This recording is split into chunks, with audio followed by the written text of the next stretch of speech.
సంవత్సరకాల Bible పఠన ప్రణాళికలో 178వ రోజు జూన్ 26వ తారీఖు.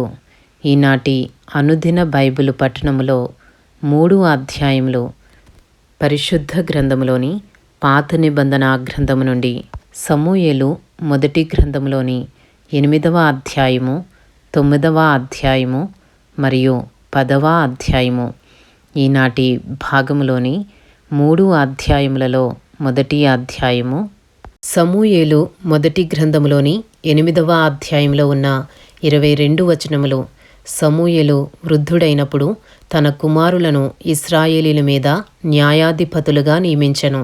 అతని జ్యేష్ఠ కుమారుని పేరు యోవేలు, రెండవ వాని పేరు అబీయా. వీరు బెయేర్షెబాలో న్యాయాధిపతులుగా ఉండిరి. అతని కుమారులు అతని ప్రవర్తనను అనుసరింపక ధనాపేక్షకులై లంచములు పుచ్చుకుని న్యాయమును త్రిప్పివేయగా, ఇశ్రాయేలీల పెద్దలందరూ కూడి రామాలో సమూయేలు నొద్దకు వచ్చి, చిత్తగించుము, నీవు వృద్ధుడవు, నీ కుమారులు నీ ప్రవర్తన వంటి ప్రవర్తన గలవారు కారు గనుక సకల జనుల మర్యాద చొప్పున మాకు ఒక రాజును నియమింపుము, అతడు మాకు న్యాయము తీర్చునని అతనితో అనిరి. మాకు న్యాయము తీర్చుటకై రాజును నియమింపుమని వారు అనిన మాట సమూయేలు దృష్టికి ప్రతికూలముగా ఉండెను గనుక సమూయేలు యెహోవాను ప్రార్థన చేసెను. అందుకు యెహోవా సమూయేలునకు సెలవిచ్చినదేమనగా, జనులు నీతో చెప్పిన మాటలన్నిటి ప్రకారము జరిగింపుము. వారు నిన్ను విసర్జింపలేదు గాని తమ్మును ఏలకుండా నన్నే విసర్జించియున్నారు. వారు నన్ను విసర్జించి ఇతర దేవతలను పూజించి నేను ఐగుప్తులో నుండి వారిని రప్పించిన నాటి నుండి నేటి వరకు తాము చేయుచూ వచ్చిన కార్యములన్నిటి ప్రకారముగా వారు నీ ఎడలను జరిగించుచున్నారు. వారు చెప్పిన మాటలను అంగీకరించుము. అయితే వారిని ఏలబోవు రాజు ఎట్టివాడగునో నీవే సాక్షివై వారికి దృఢముగా తెలియజేయము. మొదటి సమూయేలు 8వ అధ్యాయము 10వ వచనము నుండి. సమూయేలు తనను రాజును అడిగిన జనులకు యెహోవా మాటలన్నీ వినిపించి ఇలాగున చెప్పెను. మిమ్మును ఏలబోవు రాజు ఎట్టివాడునగుననగా, అతడు మీ కుమారులను పట్టుకుని తన రథములను తోలుటకును తన గుర్రములను కాపాడుటకును వారిని ఉంచుకొనును. కొందరు అతని రథముల ముందర పరిగెత్తుదురు, మరియు అతడు వారిని తన సైన్యములో సహస్రాధిపతులుగాను పంచదశాధిపతులుగాను నియమించును. తన భూములను దున్నుటకును వాటి పంటను కోయుటకును తన యుద్ధాయుధములను తన రథముల సామానులను చేయుటకును వారిని ఏర్పరచుకును. మీ కుమార్తెలను భక్ష్యకారుణులుగాను బోనకత్తెలుగాను రొట్టెలు కాల్చువారినిగాను పెట్టుకొనును. మీ పొలములలోనూ మీ ద్రాక్ష తోటలలోనూ ఒలీవ తోటలలోనూ శ్రేష్టమైన వాటిని తీసుకుని తన సేవకులకు ఇచ్చును. మీ ధాన్యములోను ద్రాక్ష పండ్లలోనూ 10వ భాగము తీసి తన పరివార జనమునకును సేవకులకును ఇచ్చును. మీ దాసులను మీ పనికెత్తెలను మీ పశువులలోనూ గార్ధపములలోనూ శ్రేష్టమైన వాటిని పట్టుకుని తన పని కొరకు ఉంచుకొనును. మీ మందలో 10వ భాగము పట్టుకును. మీ మట్టుకు మీరు అతనికి దాసులవుదురు. ఆ దినమున మీరు కోరుకునిన రాజును బట్టి మీరు మొర్ర పెట్టినను యెహోవా మీ మొర్ర వినకపోవును అనెను. అయినను జనులు సమూయేలు యొక్క మాట చెవిని పెట్టనొల్లక, అలాగున కాదు, జనములు చెయ్యు రీతిని మేమును చేయునట్లు మాకు రాజు కావలెను. మా రాజు మాకు న్యాయము తీర్చును. మా ముందర పోవుచు అతడే మా యుద్ధములను జరిగించుననిరి. సమూయేలు జనుల యొక్క మాటలన్నిటినీ విని యెహోవా సన్నిధిని వాటిని వివరించెను. గనుక యెహోవా వీరి మాటలు విని వారికి ఒక రాజును నియమించుమని సమూయేలునకు సెలవీయగా, సమూయేలు మీరందరూ మీ మీ గ్రామములకు పొండని ఇశ్రాయేలీలకు సెలవిచ్చెను. ఇంతటితో సమూయేలు మొదటి గ్రంథములోని 8వ అధ్యాయంలో ఉన్న 22 వచనములు పూర్తి చేయబడినవి. ఈనాటి భాగములోని 3 అధ్యాయములలో 2వ అధ్యాయము సమూయేలు మొదటి గ్రంథములోని 9వ అధ్యాయంలో ఉన్న 27 వచనములు. అఫీయకు పుట్టిన బెకోరతు కుమారుడైన సెరోరుకు జననమైన అబీయేలు కుమారుడగు కీషు అను బెన్యామీనీయుడొకడుండెను.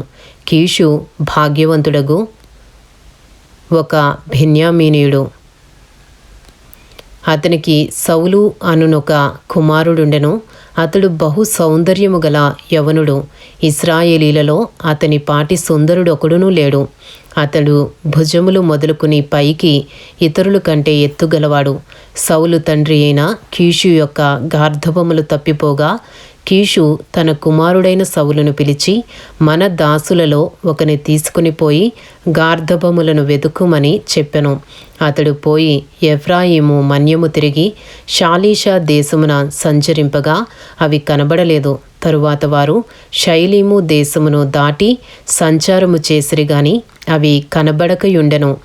బెన్యామీనీల దేశము సంచరించి చూడగా అవి దొరకలేదు. అయితే వారు సూపు దేశమునకు వచ్చినప్పుడు మనము తిరిగి వెళ్ళుదము రమ్ము. గార్ధవముల కొరకు చింతింపక నా తండ్రి మన కొరకు విచారపడునేమో అని సౌలు తన యొద్దనున్న పనివానితో అనగా, వాడు, ఇదిగో ఈ పట్టణములో దైవజనుడు ఒకడున్నాడు. అతడు బహుఘనుడు. అతడు ఏ మాట చెప్పునో ఆ మాట నెరవేరును. మనము వెళ్ళవలసిన మార్గమును అతడు మనకు తెలియజేయనేమో. అతని యొద్దకు వెళ్ళుదము రండని చెప్పెను.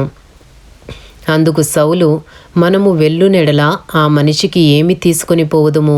మన సామాగ్రిలో నుండి భోజన పదార్థములు సరిపోయినవి.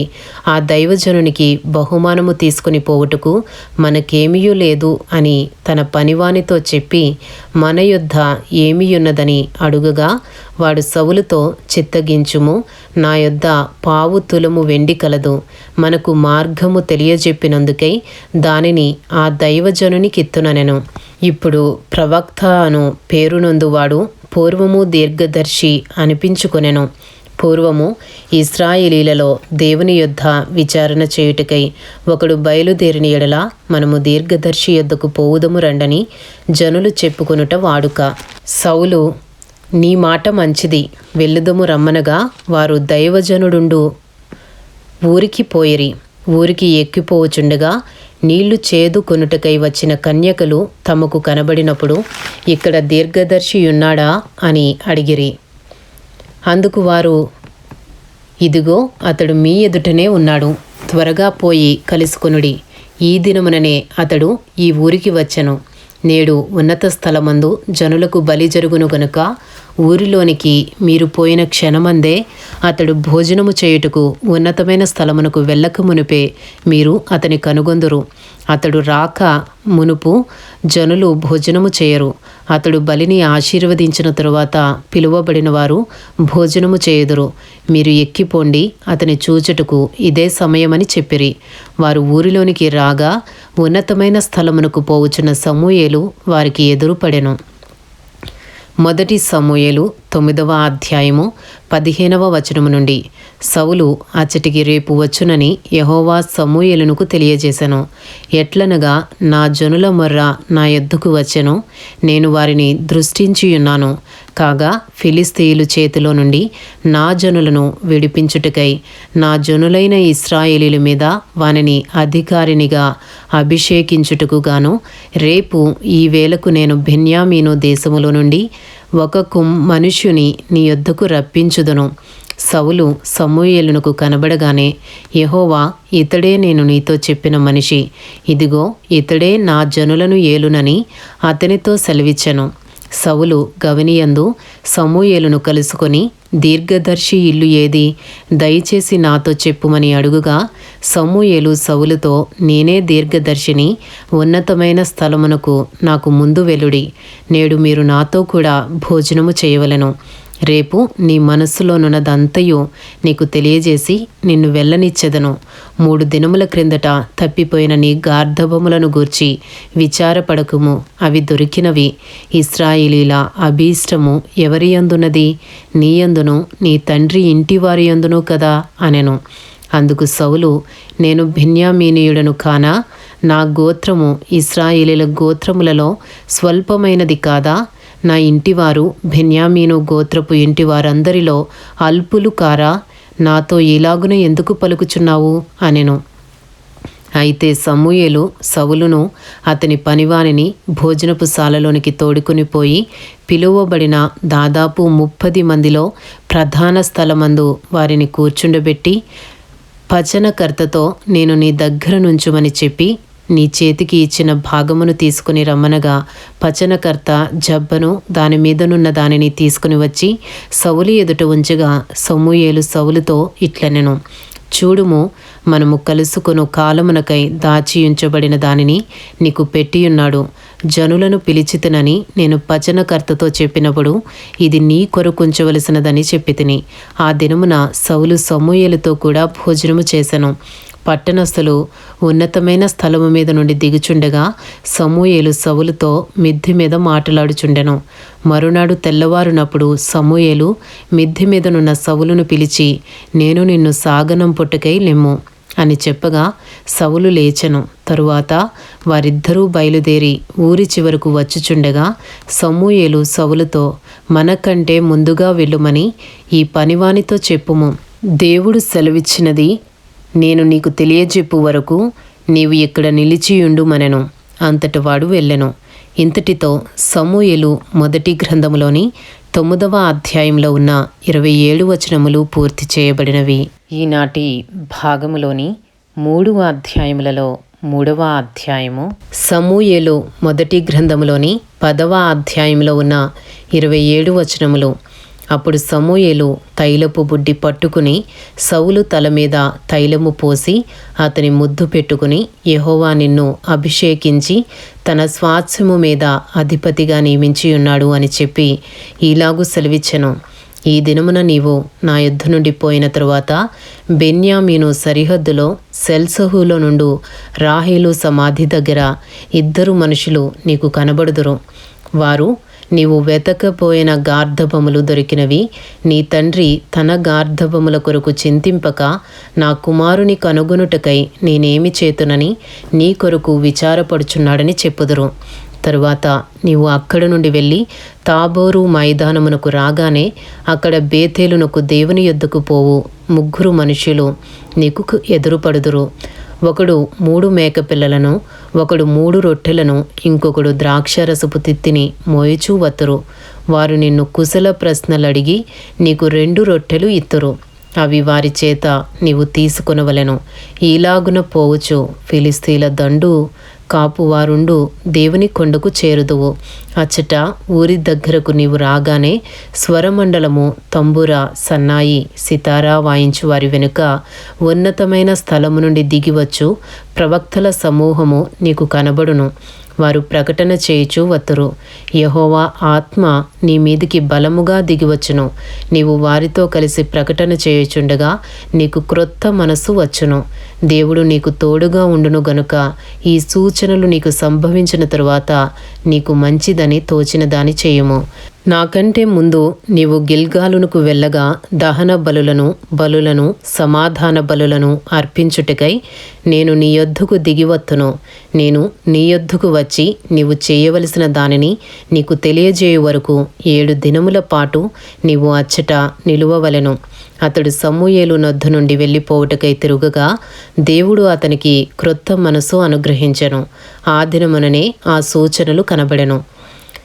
సమూయేలు మొదటి గ్రంథములోని 10వ అధ్యాయంలో ఉన్న 10వ వచనము నుండి, వారు ఆ కొండ దగ్గరకు వచ్చినప్పుడు ప్రవక్తల సమూహము అతనికి ఎదురుపడగా దేవుని ఆత్మ బలముగా అతని మీదికి వచ్చెను.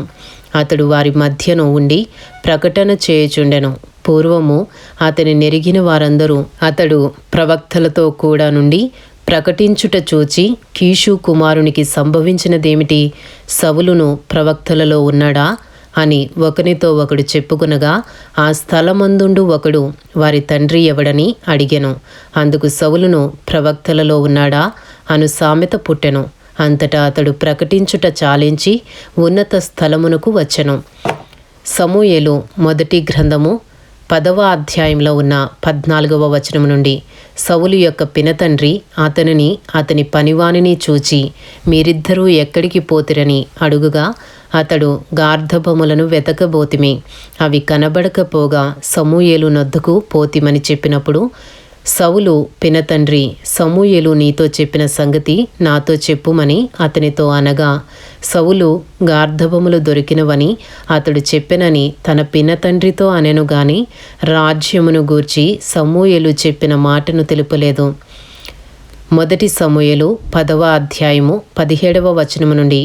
తరువాత సమూయేలు మిస్పాకు యెహోవా యొద్దకు జనులను పిలువనంపించి ఇశ్రాయేలీలతో ఇట్లనెను, ఇశ్రాయేలీల దేవుడైన యెహోవా ఇలాగున సెలవిచ్చుచున్నాడు, నేను ఇశ్రాయేలీయులైన మిమ్మును ఐగుప్తు దేశములో నుండి రప్పించి ఐగుప్తీల వశములో నుండియో మిమ్మును బాధపెట్టిన జనములన్నిటి వశములో నుండియో విడిపించి తిని, అయినను మీ దుర్దశలన్నిటినీ ఉపద్రవములన్నిటినీ పోగొట్టి మిమ్మును రక్షించిన మీ దేవుని మీరు ఇప్పుడు విసర్జించి మా మీద ఒకని రాజుగా నియమింపుమని ఆయనను అడిగియున్నారు.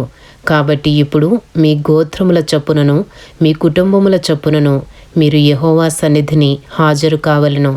ఇశ్రాయేలీల గోత్రములన్నిటినీ సమూయేలు సమకూర్చగా బెన్యామీను గోత్రము ఏర్పడెను. బెన్యామీను గోత్రమును వారి ఇంటి కూటముల ప్రకారము అతడు సమకూర్చగా మద్రి ఇంటి కూటము ఏర్పడెను. తరువాత కీషు కుమారుడైన సౌలు ఏర్పడెను. అయితే జనులు అతని వెదకినప్పుడు అతడు కనబడలేదు. కావున వారు ఇక్కడికి ఇంకొక మనుషుడు రావలసి ఉన్నదా అని యెహోవా యొద్ద విచారణ చేయగా, యెహోవా ఇదిగో అతడు సామానులో దాగియున్నాడని సెలవిచ్చెను. వారు పరిగెత్తిపోయి అక్కడి నుండి అతని తోడుకొని వచ్చిరి. అతడు జనసమూహంలో నిలిచినప్పుడు భుజములు మొదలుకొని పైకి ఇతరుల కంటే ఎత్తుగలవాడుగా కనబడెను. అప్పుడు సమూయేలు జనులందరిలో యెహోవా ఏర్పరిచిన వానిని మీరు చూచితిరా, జనులందరిలో అతని వంటి వాడొకడునూ లేడని చెప్పగా జనులందరూ బొబ్బలు పెట్టుచు రాజు చిరంజీవి అగుగాక అని కేకలు వేసిరి. తరువాత సమూయేలు రాజ్య పరిపాలనా పద్ధతిని జనులకు వినిపించి ఒక గ్రంథమందు వ్రాసి యెహోవా సన్నిధిని దాని ఉంచెను. అంతట సమూయేలు జనులందరినీ వారి వారి ఇండ్లకు పంపివేశను. సౌలును గిబియాలోని తన ఇంటికి వెళ్ళిపోయెను. దేవుని చేత హృదయ ప్రేరేపణ నొందిన శూరులు అతని వెంట వెళ్ళిరి. పనికి మాలిన వారు కొందరు ఈ మనుష్యుడు మనలను ఎలాగూ రక్షింపగలడని చెప్పుకొనుచు అతని నిర్లక్ష్యము చేసి అతనికి కానుకలు తీసుకుని రాకుండగా అతడు చెవిటివాడైనట్టు ఊరకుండెను. ఇంతటితో సమూయేలు మొదటి గ్రంథంలోని 10వ అధ్యాయంలో ఉన్న 27 వచనములు పూర్తి చేయబడినవి. ఈనాటి భాగములోని 3 అధ్యాయములు సమూయేలు మొదటి గ్రంథంలోని 8వ అధ్యాయము, 9వ అధ్యాయము మరియు 10వ అధ్యాయము పూర్తి చేయబడినవి. Thank you lord.